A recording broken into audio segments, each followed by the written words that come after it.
Hello বন্ধুরা, তোমরা কেমন আছো? আশা করছি ভালো আছো।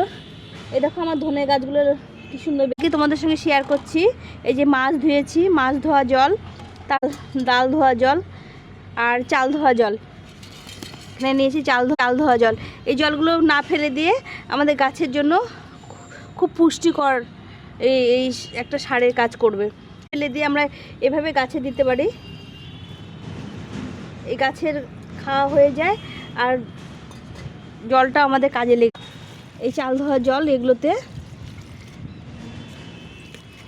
দিয়ে দিলাম। এই যে লেবু গাছে মাছের জলটা সবেদা গাছে দিয়ে দেবো। সবেদা গাছে ফল চলে এসছে।